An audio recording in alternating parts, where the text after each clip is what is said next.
My name is Mike Berg. I'm Chairman of the Dawson County Board of Commissioners and your ACCG President for 2013-2014.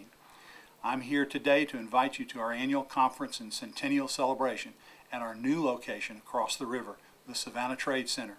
Join us for this moment in history. Hello, I'm Todd Edwards, Associate Legislative Director.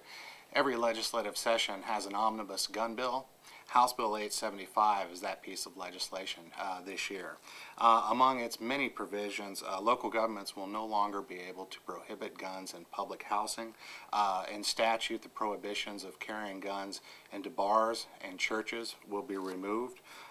Those will, with permits, will be allowed to carry guns in government buildings, provided that that government building does not have security monitoring ingress into the building during regular business hours.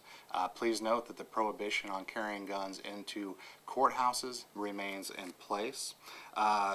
The language is significantly altered on carrying guns within school safety zones. Those age 18 will be able to get a concealed carry permit provided that they are in the active military or serving active military duty or have been honorably discharged from the military. A couple of provisions regarding fingerprinting. Vendors will now be allowed or authorized by the Georgia Bureau of Investigation to provide fingerprints, and those reapplying or renewing or replacing a license will no longer have to provide an additional set of fingerprints.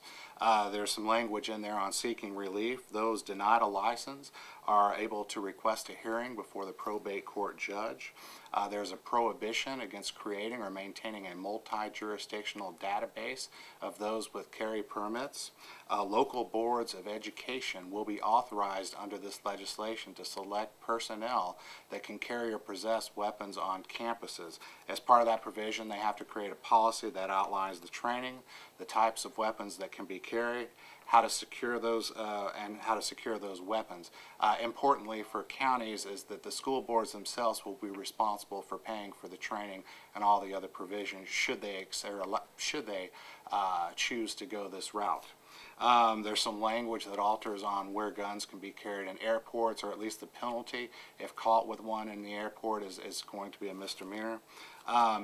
Local governments or any police cannot detain someone carrying a weapon without a license. They cannot detain them solely for the purpose of finding out whether or not they have a legal license. Another provision states that sheriffs and police chiefs are solely responsible for regulating the possession of guns of the employees that they supervise. And one of the other provisions that may impact local governments are that aggrieved persons may bring action and against anyone that denies them these rights in court, and they're allowed to recover attorney's fees and legal expenses, actual damages, or $100, whichever is higher. Again, that's House Bill 875. We're going to discuss it with our members. Currently, we're evaluating the language before we take a position. Thank you very much.